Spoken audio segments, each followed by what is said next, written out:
What if we were to begin to take those passages seriously where Jesus says, look at the birds? What if we took that as a commandment from God? Stop doing things that are useless and destructive. And if you do that and follow that, then your soul will be set free, that you can stop doing the things that hurt and stress you and begin to serve God and humankind with all your soul and mind and being. When God calls us to relax, He is saying, be relieved of your tension.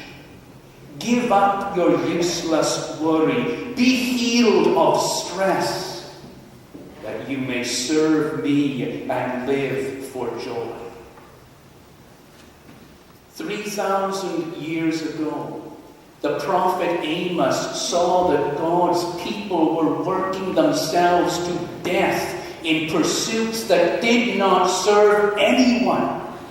And he said to those people, do you think that you are a king because you panel your house with cedar? Stop it!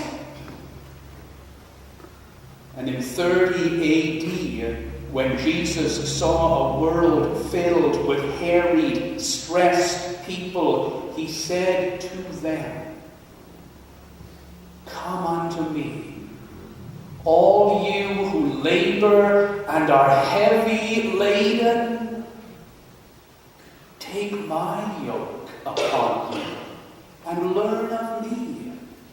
For my yoke is easy and my burden is light, and you shall find rest unto your souls. Would you like to have rest unto your soul that goes deep down and changes what you are?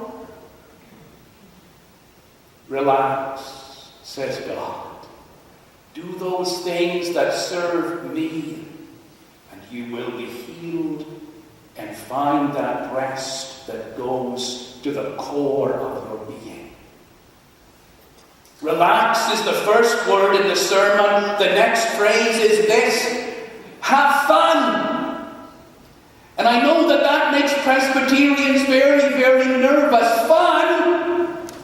If you look in the dictionary at the word fun, it says opposite of Presbyterian.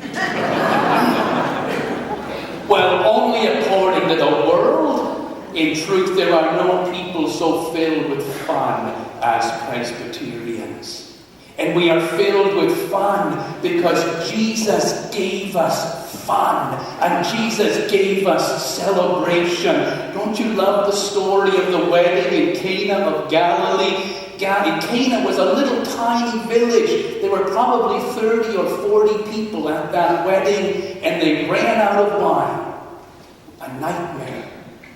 And Jesus' mother went to Jesus to complain, and at first he said, it is not my time, but then he said to the stewards, fill those 6 jars with water. They filled the jars with water, and then when they dipped from the water, it was the finest wine they had ever tasted. Isn't that marvelous? Now, I'm not saying that any of you drink wine here at St. Andrew's, but just in case 1 or 2 of you do, can you imagine what that wine was that Jesus made? You know, some of you maybe are wine connoisseurs, and you've heard about bottles of wine that cost $1,000 or $10,000 because they are so magnificent. The wine that Jesus made on that day would have been superior to all of those. Can you imagine a glass of that wine dipped from the water jars that Jesus had touched? And the most striking feature of that story is not merely that he made the best wine that has ever been made, but that he made it in quantity.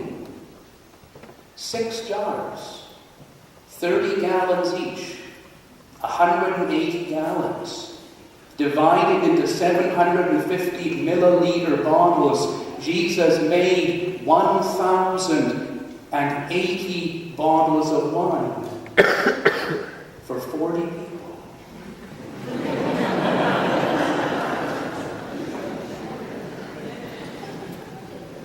The story is not about wine or about drinking. It's about a God who says, I have abundance. I have love that flows like a river and it will never run out. And on that day, Jesus joined with his disciples and friends in a celebration filled with fun. And when Jesus told the story of the woman who had lost the coin, when she found the coin, what did she do? She had a party and they had fun. And when the shepherd lost his sheep and found the sheep, he had a party and he had fun. And when the father lost his prodigal son and the son came home, the father said, it's time for the biggest party we have ever had. Let's have some fun because something really wonderful has happened. What was lost has been found again.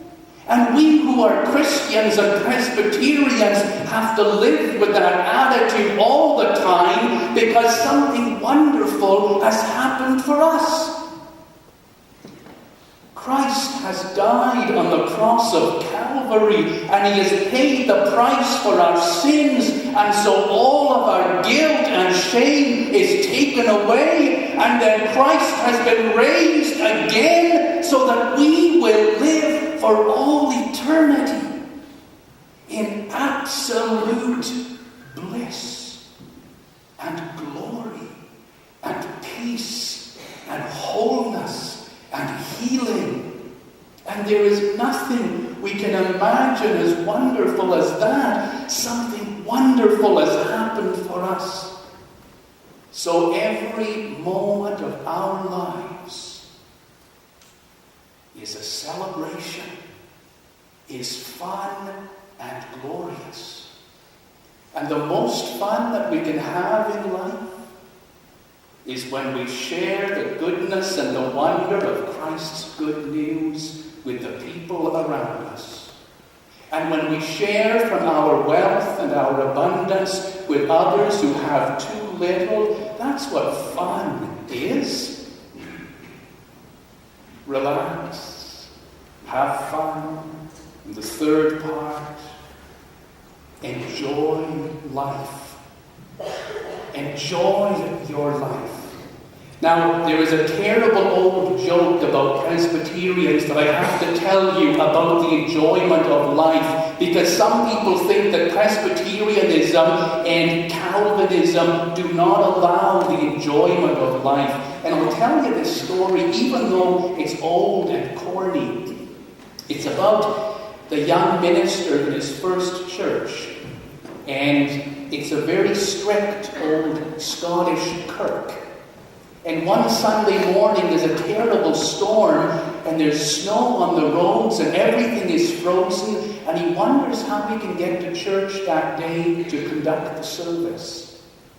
But lo and behold, there's a river behind his house.